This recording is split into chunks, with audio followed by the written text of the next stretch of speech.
Well, welcome. Thank you guys for having me. My name is Mike Duda with Permobil. And today I'm hoping to help you guys as you're maybe in the middle of, or maybe in the future looking at mobility products, some ideas of what to do and what to look for. Again, Mike Duda, I'm Director of Sales for Permobil. So I cover the Central Southeast, which includes Alabama, Tennessee, Kentucky, and North and South Carolina. And I've got reps in all those areas. I've been doing complex rehab equipment for about 22 years now. Got into it. I do wheelchair sports. Wheelchair rugby specifically is one of the sports that I coach.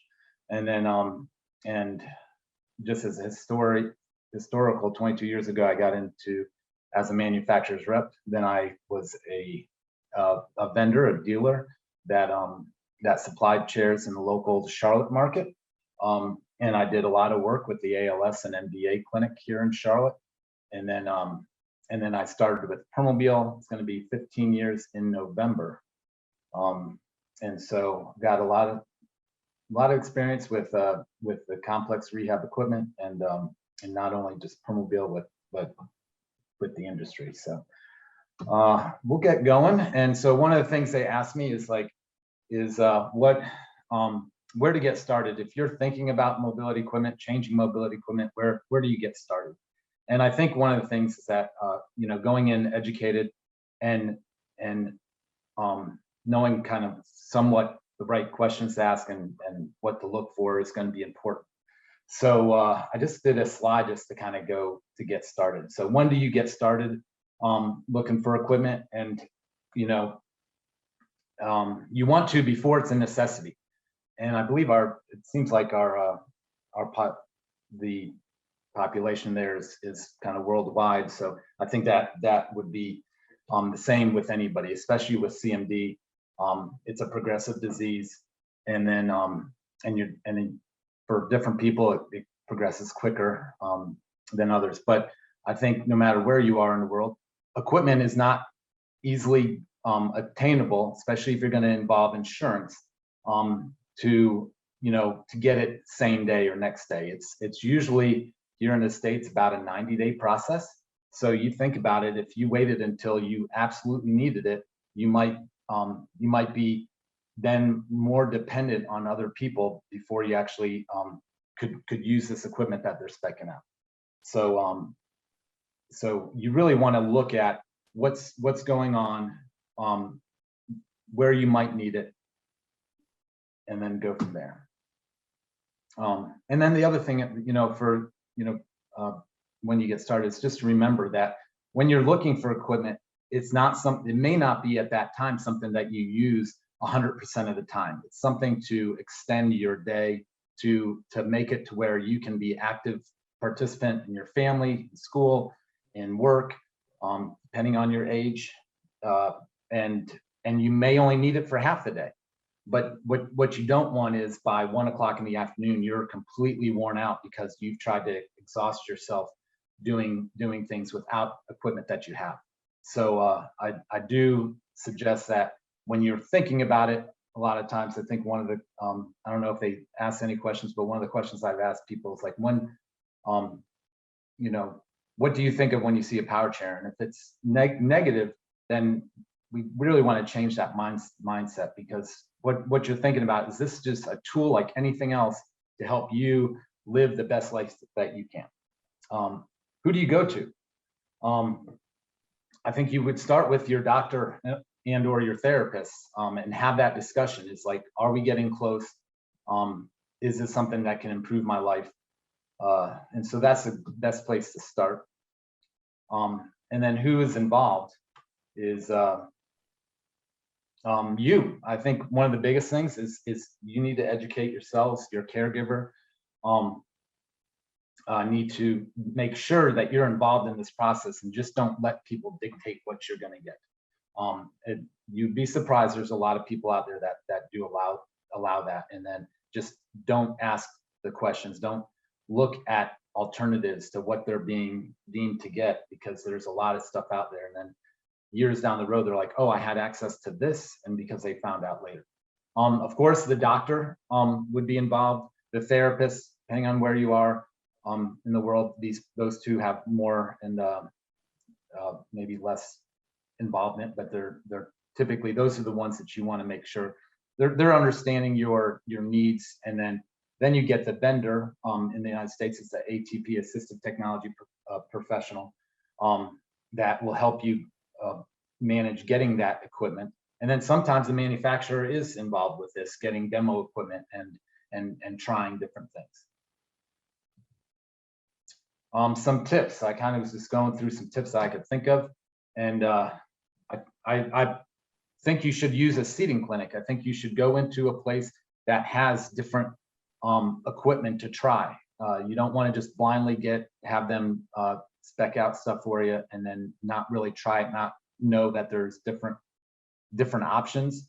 You know, try different manufacturers, try different things, and make sure that that you're making an educated decision. I put in there, try standing. I think that's a thing that people forget about. You can continue to stand no matter how weak you are, and be mobile standing in a powered wheelchair, which I'll get to a little bit later today. Let's see. Make sure you tell them what you want. That you want to look at all the options. I believe I do know that there are certain places that all of a sudden they're going to look at you. They look at your insurance and they're just going to be like, let's just give them these options because that's what their insurance is going to pay for. But you've got to advocate to say, hey, let me make that educated decision of if I'm going to let insurance deem everything that I need, or maybe I'll find some other funding source, or maybe I'll fight the insurance because it is medically necessary. So you don't want to be just told what your insurance will pay for. Ask for what those other options are. What if you want a better wheelchair tire? What if you want a fancier color? What if you want to make sure that, again, like you can stand, where maybe your insurance would fight that? And know that there are other funding sources to help. So I'm sure with the groups and people that you're meeting the past few days, hopefully you're finding some of that.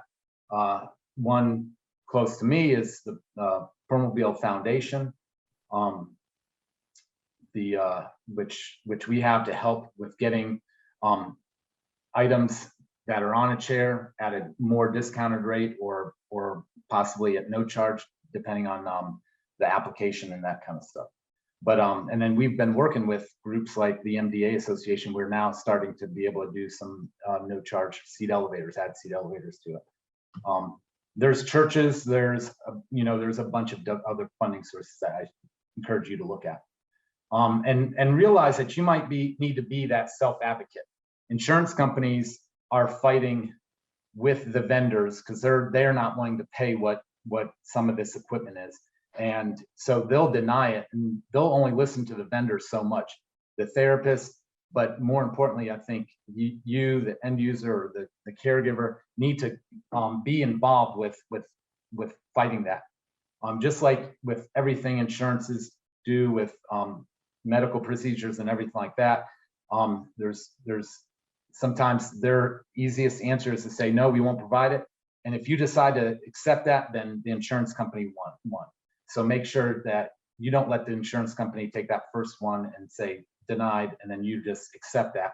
Go ahead and self-advocate and fight. And some people may help you with it, but not you're the best advocate. And then when you're looking at equipment, I find this at times people do this, is base the equipment off what you do the most. So like somebody will say, no, I can't do that, get that piece of equipment because once a month I go to the doctor and it won't work with the transportation. Or once, I believe in like the 80-20 rules. Like look at what it's gonna help your life day in and day out, and those few little things, maybe you can work on how you can get around those few little things, and be willing to compromise. Realize that not everything will be completely perfect. To get one thing, you might need to compromise on something else, and a little give and take. Now, continue to fight to get as much as you can to help you in all circumstances, but there might be a little bit of compromise, and that's part of it. And then make sure they measure you. You wouldn't believe how many people I've gone out and saw and do a true assessment where I'm measuring, with depth. It's almost like measuring a suit, and they're like, wow, this is the first time anybody's ever, done that for me. So make sure that whatever equipment that you're getting at the time that you need it is sized for you. You don't want to just get, anything off the street that's way too big or way too small. It actually could negatively help affect your health by having something that's not the wrong size for you.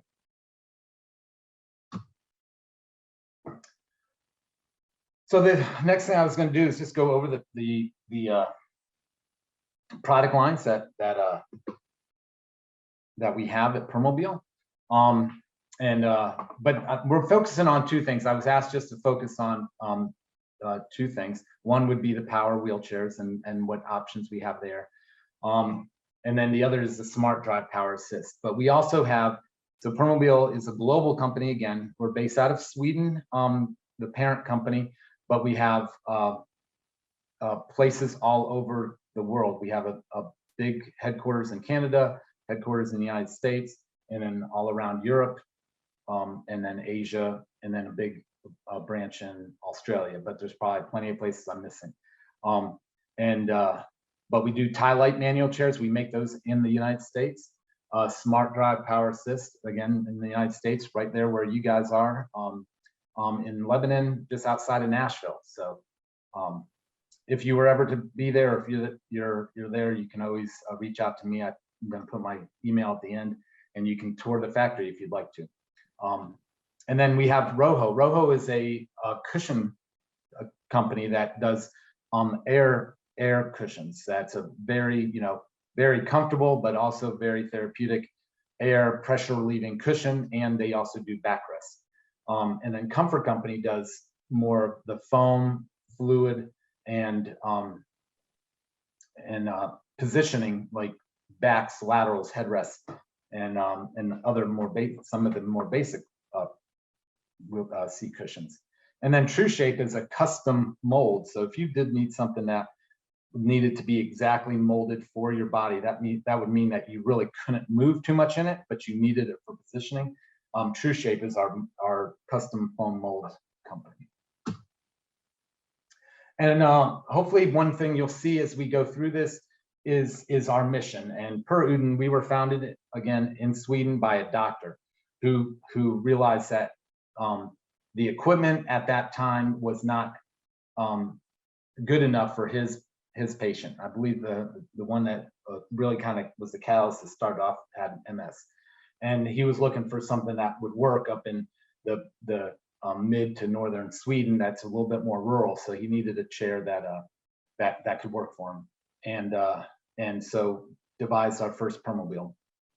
And he believed in every person having the right to have his or her disability compensated as far as possible by aids with the same technical standard as those we have in our everyday lives. So we're not going to let insurances, or we're not going to let what we have made be what we're going to continue making. We're going to continue to innovate. We're going to make sure that you can interact with your world with through the equipment that you need. So when we have smartphones, we're going to be interacting with smartphones. And I caught a little bit of the presentation earlier with the kids talking about what they do, what they need help with, and that kind of stuff. But I did hear one of them talking about using technology and stuff, and we're going to be using that and designing and doing this for the individual, using stuff that's out there that we're using in our everyday lives. I just wanted to go a quick slide. I'm not going to go over more than this. Is the tie light. So this is a manual wheelchair that makes it a lot easier to push. We have pediatric and adult, and we just really focus on a chair that fits the individual and makes it much easier to propel and get around. And this company started back in around 1999, and they were building titanium frames for a company, and for 5 or 6 years they were making the same frames for this wheelchair company, never asking anything to change. And then, but they also were doing it for the bike industry. They were making titanium frames for the bike industry, and every year the bike was like, nope, we need to change this, we need to innovate this, we need to do that.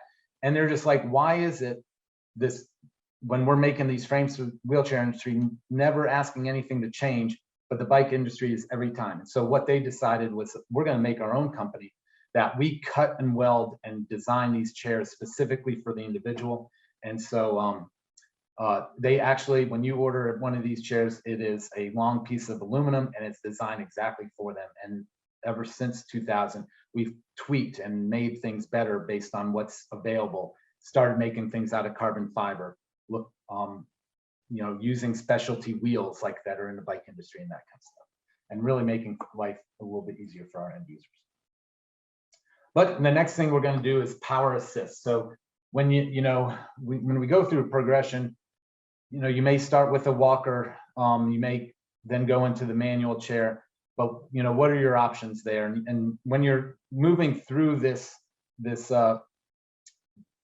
types of products, what your therapist and doctor need to know is just making sure, okay, you've no longer can utilize or be independent using that cane or that walker, and then you have to move to the manual chair, and then is it time for a power chair? And then maybe you don't feel like it is, but what can you do to make life easier in your manual chair? And Smart Drive is what we've designed that really helps people be more independent and then stop the repetitive motion type injuries from that. So Smart Drive Power Assist, you can see it's a unit that attaches to a wheelchair.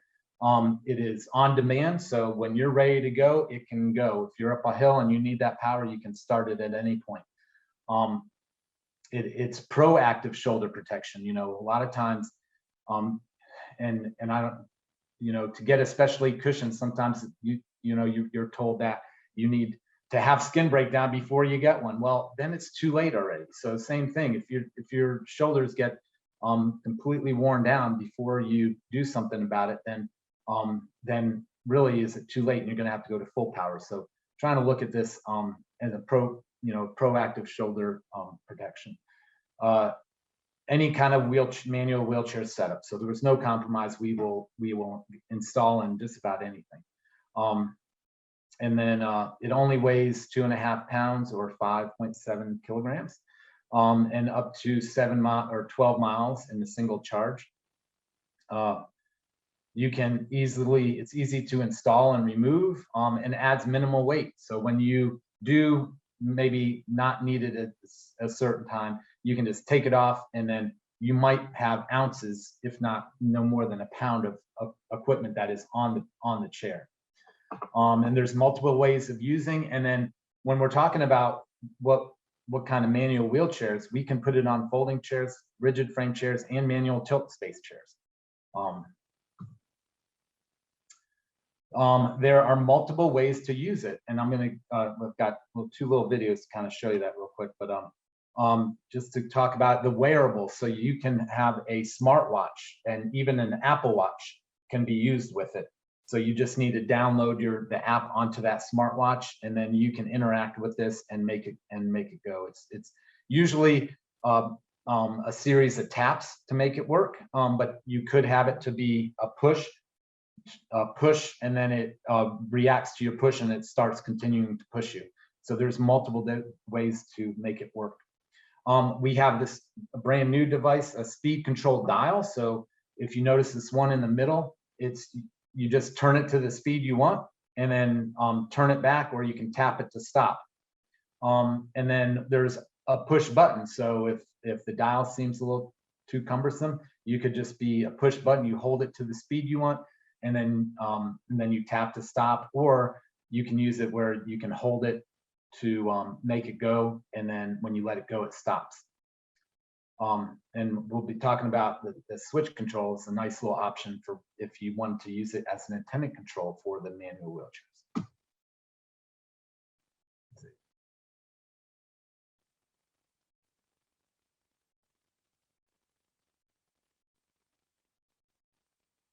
Hopefully you're here.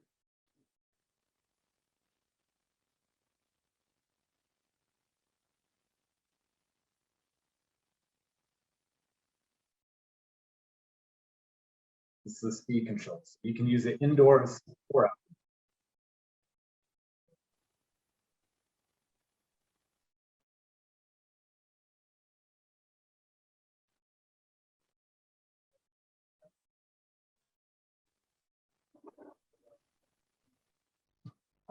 Sorry.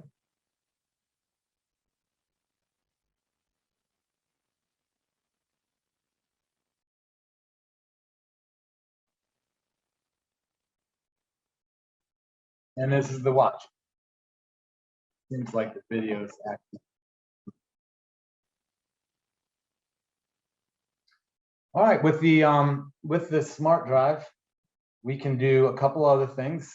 We can use it with bilateral. So if you foot propel, you could use it with foot propelling and just use your feet to steer. And again, it is programmable from, you know, under 1 mile per hour to up to 5.5 miles per hour. So you could actually get it, you know, just to kind of assist you going slowly to where it'd be easy to steer, but you can go a little bit faster. The guy in the middle is a hemi propulsion, so he might use one. So the guy on the left may use one arm. The guy on the in the middle uses just 1 foot to kind of steer and drive, and then he's using the switch as when you hit it, you power it on, and then when you let go, it stops. And then the 1-arm drive, you know, that's just a type of manual wheelchair, but you could even use it on there. And then dependent tilt and space applications. So I know, you know, some people that end up needing to go into a tilt and space chair, a manual tilt and space. That's not a light chair. And so maybe you guys need it. And you could look at doing this as a cash purchase. A lot of times the insurances don't always pay for the dependent type of devices, but you could always ask, but you also could pay cash for a device like this.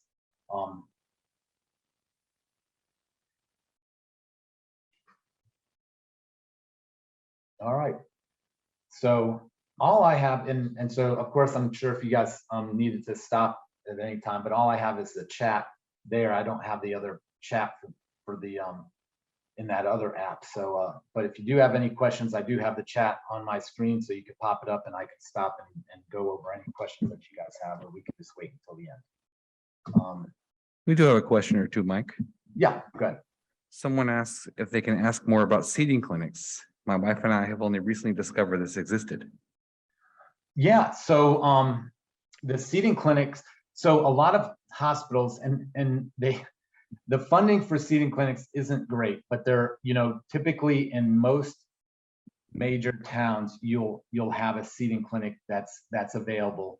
And I'm trying to think.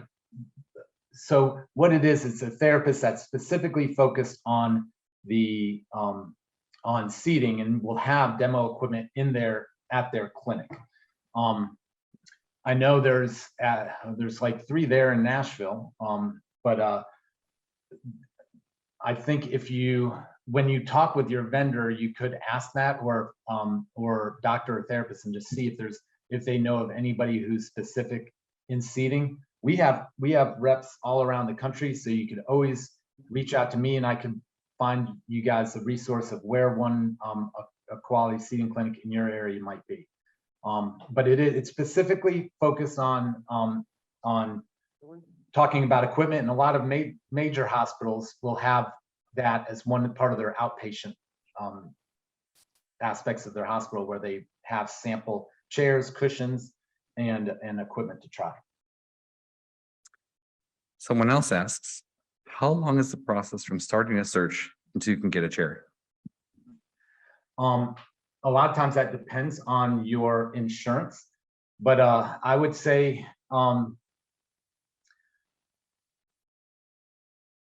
let's see. I would say 2 to 3 months, but it could be up to 6 months depending on what getting into that seat, getting the referral. So typically, say in the States, you have to get a doctor's referral first to say you need a piece of equipment of equipment. So and it needs to be a face-to-face. And then with that, you go to a seating clinic or a therapist with your vendor, and then explore what are those options. So depending on how quick you can get into there.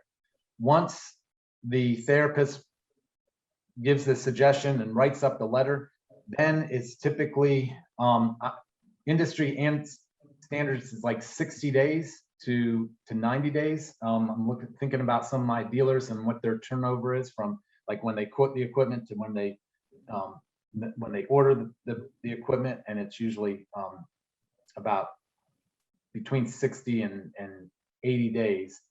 But then think about like from when you got the doctor to where you got the therapist, how long that would be. So I'd say probably 3 to 4 months is probably typical.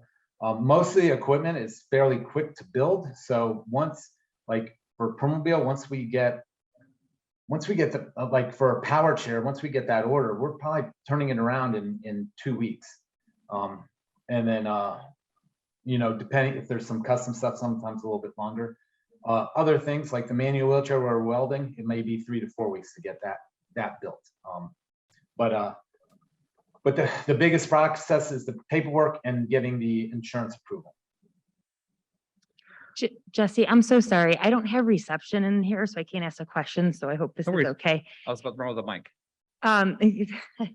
So my question for Mike is, so our daughter has a C300 Permobil, and we're getting ready to get a new one this fall, actually, a new wheelchair, power chair.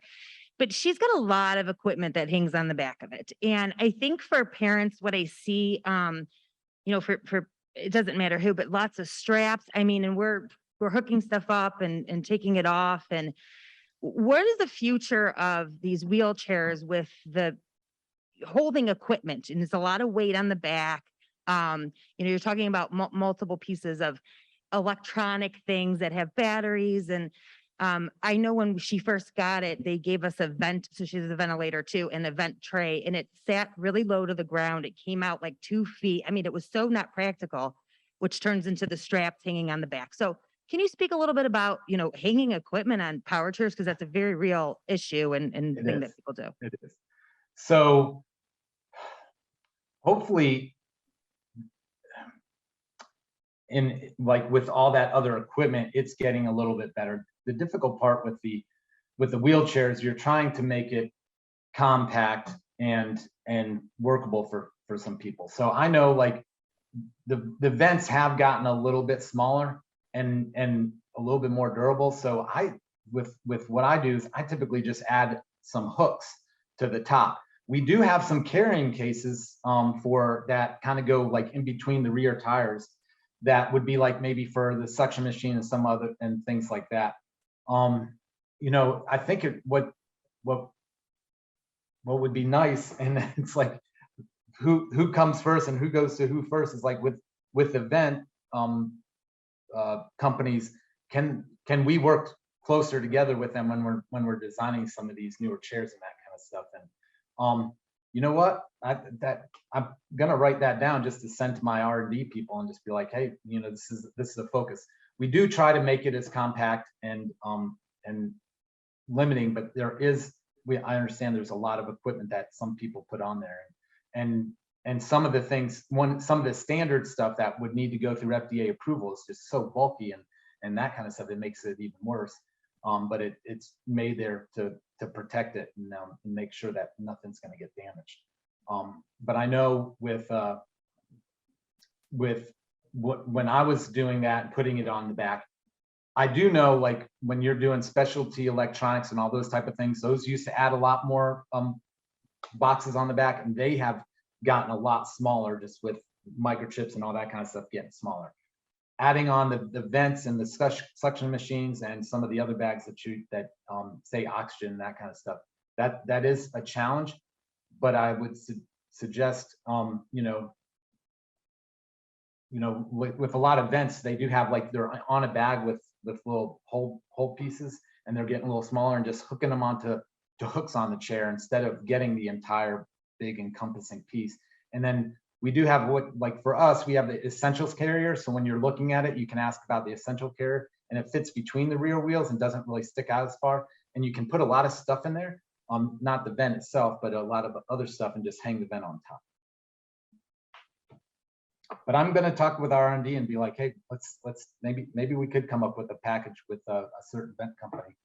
But I know a lot of people, once they pick one style vent, they're going to stay that way. Anything else? Thanks. Since you're on the R&D, since you're writing down notes for R&D, I'm going to give you a couple more notes if it's okay. We have almost the opposite problem of what was just talked about, in that we feel like the chair is so big that my daughter won't use it. She calls it the big chair. So she uses a Pride right now, mostly because we travel so much. We can take it apart. We can take the seat off. We can take the battery out. We can fold it up. We can even pull the joystick out, and I carry it on with me on the plane. So I think everyone loves the Permobil chairs. We have a Permobil, and when she goes out in the grass, we say, you have to use your big chair because your small chair is not safe, and it's an indoor chair. So I would love for Pride and Permobil to get married and have a baby and have all the amazing features of the Permobil chair, but in a much smaller and compact chair, because her Pride won't go up, it won't elevate, it won't do any of the things you guys do. So if we could make it smaller and more compact, because we know there's some big kids with muscular dystrophy that need bigger chairs, but frankly, there's a lot of little tiny 70 and 80-pound kids that want small chairs that can get into small spaces and that don't have huge backs that swing and make these huge radius. As compact and breaking it down as possible. Yeah. Thank you. Can you speak to that? That's what makes this hall challenging, is that, but I mean, some good news is that, I mean, we do have, and I'll go through some power here in a second, some small bases, but the smaller you get, the more limited, like what you were saying, of options you can get on it. And part of that is because what we've done is, as an industry, is we're like, okay, let's just take what we have and just shrink it, but then you're still going to have this big base, and then you're going to have these actuators that are hanging there. But it's kind of because we're trying to figure out how to allow people to go up to the 300 pounds like you're talking about. The good thing is, I'm hoping we're just a year to 2 years away from having a bunch of new pediatric products. And I know some of the people on the product management team that have been in pediatrics most of their life and worked at like Cincinnati Children's. They are really looking at getting products that are sized for them, but then have all the features that the other ones do. They can still tilt, recline, seat elevate. But you do have to realize that, and then we would just have a lower weight capacity, just saying, hey, that's only going to go up to this amount, and that's how we can make it that small. But you do have to realize that with all those moving parts, it is motors that then add to it, so it makes it difficult. And I mean, it's going to be really hard when you need those seating aspects to truly have that and still be able to break it down. But I do know people who travel with their regular power chair on planes and stuff like that and take the joystick off. But I hear you, and I think that's actually probably a little bit closer because I've seen some prototypes and we're working on it. So I'm hoping to say in 2023 or 2024 that you'll see some new stuff in Permobil. Awesome. Thank you. On a related note, Mike, this user asked something that's near and dear to Rachel and I's problem. Where do you have a suggestion for a travel chair for someone who requires a heavy power chair? Travel is difficult, and we're always worried that the airline will break our expensive chair. Something powered but lightweight. Mm-hmm. So I don't know if anybody's has it at your facility, but there's a company that does that. I've just heard, people feel like it's fairly comfortable anyway, but it basically looks like a lawn chair. And then I think Eagle's one that makes it, or is a brand, and there's a couple other brands of these little, they almost look like a rolling beach chair. And it's not going to give you all the positioning that you need for it, but it collapses. It's lightweight. The batteries are actually built into the tubes of the chair. And what I might do is where Rachel can share it. I'll see if I can find it online and see if I can send you what that chair is. Excellent, because Rachel and I, we've traveled with a great big chair. We've had it dropped by the airline in the past, and that's Rachel's worst nightmare. Come to the conference and her chair doesn't work. Oh, yeah. Any questions from the audience?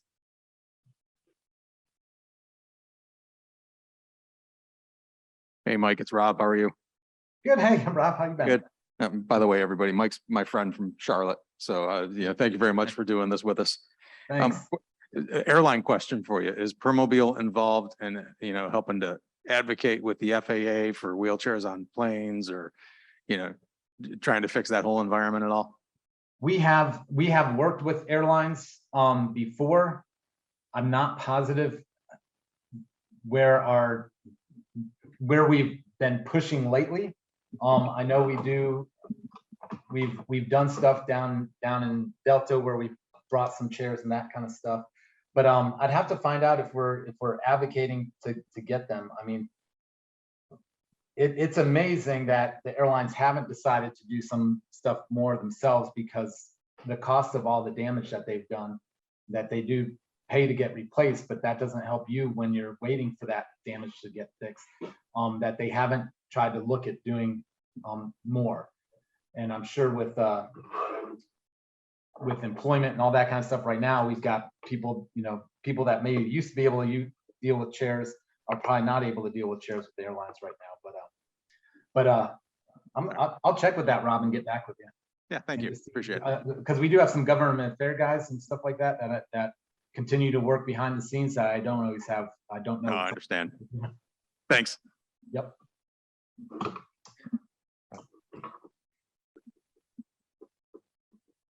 I just had a quick question over what you were just going over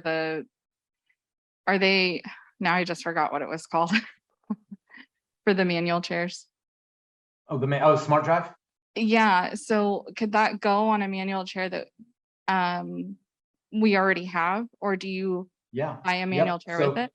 Yep. So if you've got one, and like one of the Medicare rules are that is if you're in a manual chair, you have to be in a manual chair for at least a year before they'll consider buying a Smart Drive for that manual chair. But they are adaptable to any existing chair, so it's not that you have to buy it all together at once. It's an add-on that can be added on to any existing manual wheelchair. And then would you recommend this at all for pediatrics or more towards the adults? No, with the really low seat to floor heights, I've done it with 22-inch wheels, and then I've been somewhat successful with the 20-inch wheel. There's so much real estate there, but I definitely, in schools when they're going cross campus and they want to keep up with their friends and all that kind of stuff, and they're in a manual chair, we have a ton of manual wheelchair users that use this. And for the kids, you could have it just programmed down a little bit slower, and then as you trust them more, you can increase their speed. Great, thank you. Yep. And what's nice about this one is that if you notice that little Omni wheel, so it's only like 8 inches wide, or probably less than that, the width of the Smart Drive. So you could have the anti-tips right there next to it and it not interfere with it, because the wheel is, it stays exactly where it is, and there's no cast or anything like that would flutter, that would turn around and hit anything. I had a question on, you had mentioned earlier, a lot of insurance companies require you to get something that will last for 3 to 5 years for a growing child, which isn't always helpful for them at certain times when they're too small or growing out of it. Would you suggest to help advocate for your child in that situation? Yeah, you can. I mean, there are some products that do have growth kits that could happen, before that, and they will, if you can just have it to where it can last for a year, they'll go ahead and maybe purchase just a new cushion to resize your chair there. And a lot of, like, say, the manual and of course the power do have growth in them, so that it might be you come back in a year to the clinic and then resize some stuff and just order the pieces to do it. So the whole kit and caboodle, it's very hard to get that completely replaced. But if you get a product that can grow a little bit, they'll get the parts and pieces after a year to maybe to grow your system. And then kind of looking at, because sometimes you do want like the lightest manual wheelchair for that person, and adding growth to that ends up taking some of the weight, adds weight to it. So you can try to advocate for that, but I feel like getting it less than the 3 years is going to be a little bit more of a challenge. One thing that is, if there's a big change in condition, they will go ahead and do that. Or if another diagnosis is added to it, those are changing aspects that then will allow insurance to go ahead and pay for new equipment. Anything else? No, I'll get on to. Any other questions? And we'll have time at the end too. So I guess I'll ask just one quick one, and maybe it's more for the parents in the room too. We don't have a powered chair yet. I guess, is it just, obviously it probably depends on the size, but is it just a given along with that purchase that a different vehicle is also needed to go along with that? I don't know if any parents want to. I got a couple of yeses from Yeah, the group, exactly. so. I could pipe in a little bit. Rachel and I have, we happened upon a little company 10 or so years ago that we bought our first power chair, and we discovered they were selling mobile vans. And we had thought mobile vans were out of our price range, $75,000, $90,000. And we had found this little tiny company run by a little family, and they started selling chairs at very fair prices with like $35,000, which doable.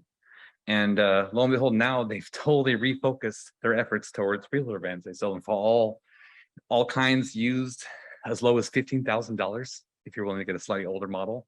And now they ship nationwide. And they're our best friends. We bring all of our equipment to them. Last week, before we came here, our van, the airbags gave out. We were coming home from the doctor. We're riding on no shocks. This was miserable. And we called them up, and they were the only people who had the parts. I had to get the parts, go have it installed, and we're having that work on now. But so if you ever in the market, I can give you a link, a phone number to call. Yeah, I just add that it's definitely something you need to think about when you're in the process of buying the chair, because you don't want a chair delivered and they can't go anywhere, and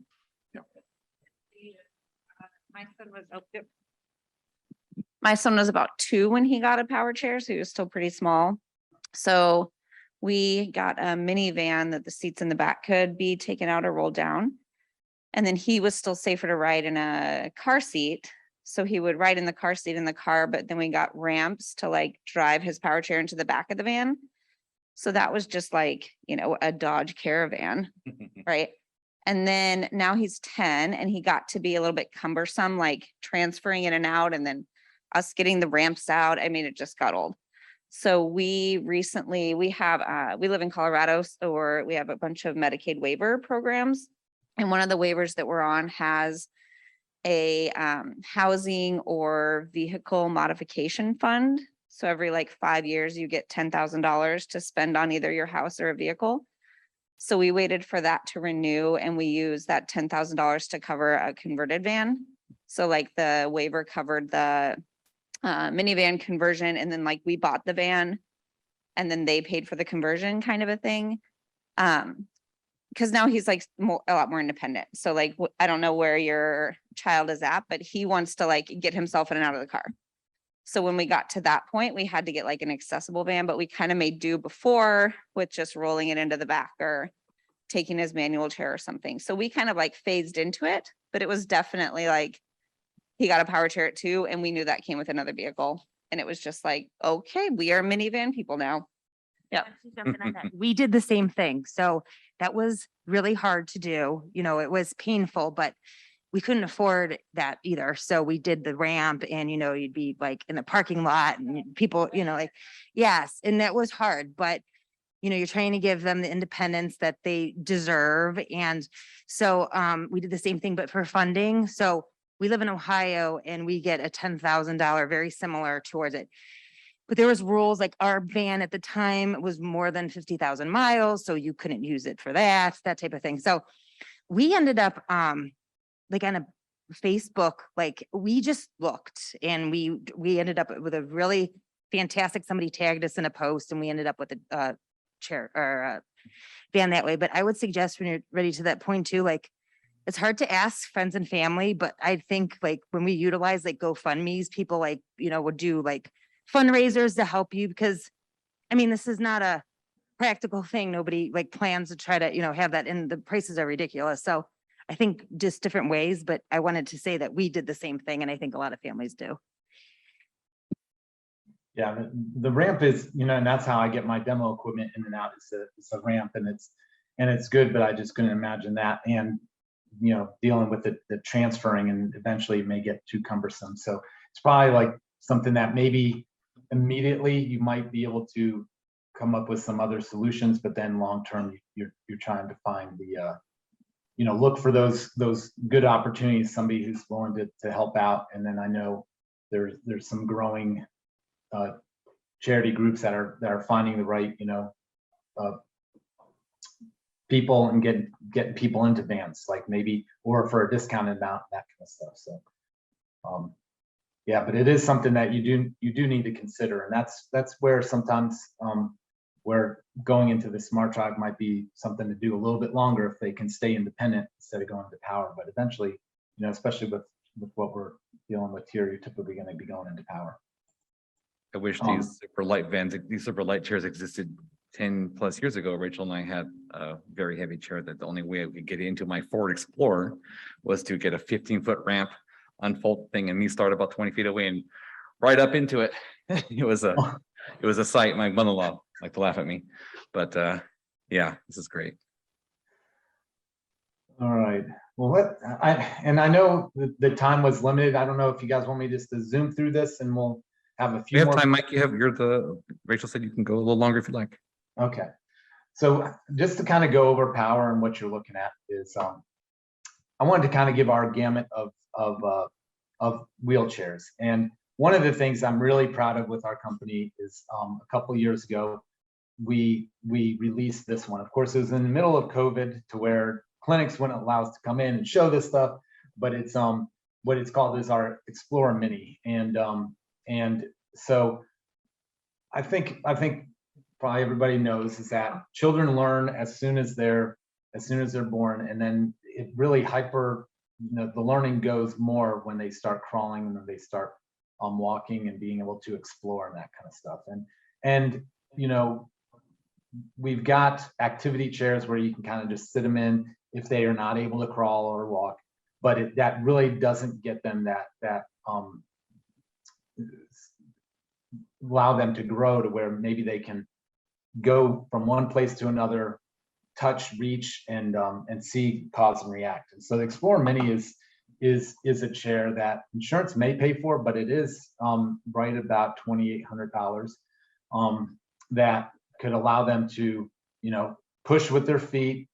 It's set up with a saddle that kind of helps with, you know, possibly, you know, they will be doing more walking, and the saddle is actually meant to have their hips develop for walking, and they can push down on that platform, and then you know, get children to grow and learn just like any other kid. But if they don't have the physical ability to do some of those activities, this will get them around and stuff like that. So that's called the Explorer Mini. Oops. And then we do have pediatric chairs that, again, they're still probably, 200 pounds. These will tilt you and seat elevate you.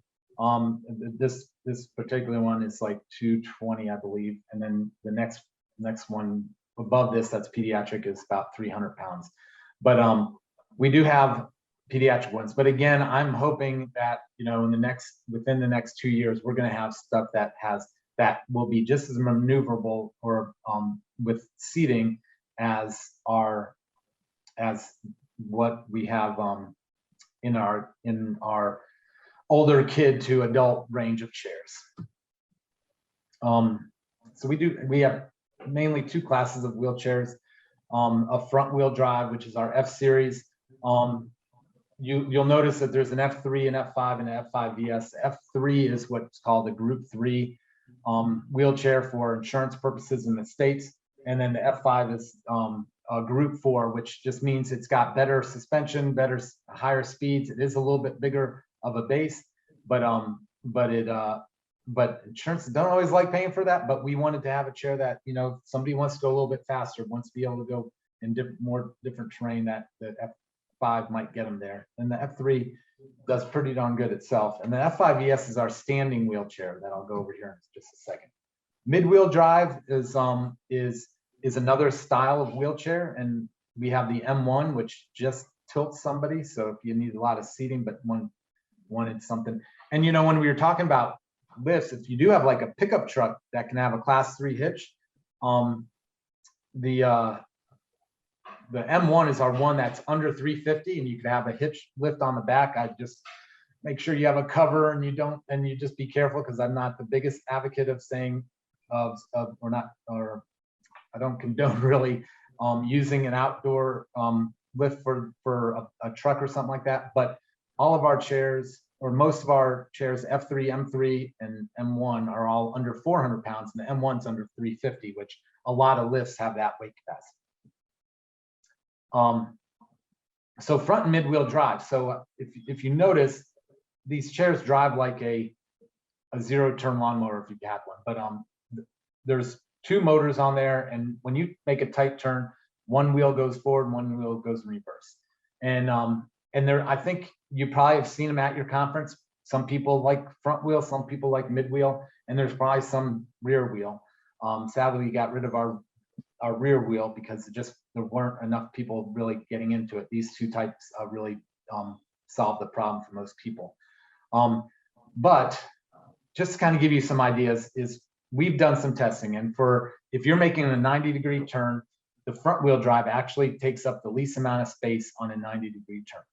If you're doing a 180-degree turn, doing a full circle, mid-wheel drive works better. And then in confined spaces, we really find that both of them work better. It's going to be a learning curve no matter which one you get, and but they both can do pretty well in confined spaces. To give you an example of really, when you're looking at these, is look at what's going on in the home and in your place. This is a front wheel drive, and if your sink was right next to the wall, you can see we can get close to the wall, turn, and you're directly in front of your sink. And then the second one is that we get there, and because the pivot point on a mid-wheel drive is a little bit behind, you're kind of offset from that sink. So, however, if you wanted to do a full circle and get out of that bathroom, it might be better to do the mid-wheel drive than the front-wheel drive. So a couple of different things that to look at, but I think a lot of people think the mid-wheel drive is a solve-all, but we really find that there's a lot of positives with the front-wheel drive. I did have a family that had two kids with a form of muscular dystrophy, and they both started off with front-wheel drives, and they had a van, and they had them both parked in the back of the van. And with the front-wheel drive, they were able to go all the way across the van, and then turn, and one would be behind the driver's seat, and then the other one would come all the way in and then turn and be behind it, and it just seemed seamless. Well, one of them decided, hey, I want to go to mid-wheel drive. Well, because of the way it turned, they had to come up with a whole new system of how to get into that van. So I always tell people, it's like, before you make the change, make sure you're realizing what that your existing chair is doing before you make the change, because there might be places that you were so used in the way your brain was working that you might want to just stay with the same type of product. Seat functions. So what are they and what do they do? So there's several different seat functions. Tilt is one where the seating system tilts back, but you stay in the same position that you're in. So gravity affects you differently. So if you need to tilt back, get weight off your bottom, which is very important for blood flow and everything like that, tilt is an important feature. And then recline, that's where just the back opens. We do want it to have shear reduction, so the headrest stays with you when you recline, but opening up your hips or closing them at times can help with function and breathing, and then also pressure relief. The power elevating leg rests, those elevate higher, and honestly, I really do feel like they're important, especially if you have lower leg edema or need to change that position. It actually does change what happens when you tilt and recline. But a regular chair with legs tucked underneath you, you could tilt and recline all the way, and your feet may still not be above your heart. Power elevating legs can allow that to happen. Active height. Now we're kind of getting into some of these that some insurances are seeing the light and seeing the benefit, and then some are, it's still somewhat of a fight. But our M and F series both have 12 inches. Okay, I got it. 12 inches of seat elevation, and then this is great for independently transferring, being able to be at the same height as your bed or commode or something like that. And then active reach is something that's unique to Permobil, at least right now, where you can do that with anterior tilt. So it really does give you a little bit more access to some features around the house and that kind of stuff. So it actually tilts forward. And then what my favorite is standing, because we can encompass everything you just saw and then also stand. Now, the one thing is it is an F5 base, so it's a little bit wider, a little bit longer. People figure out how to deal with the size. I've gotten kids that are 10 years old into this, and really, when you get used to the size, it's not that big of a deal, and the upper part of the seating system looks a lot smaller too. Standing, we can drive while standing. We can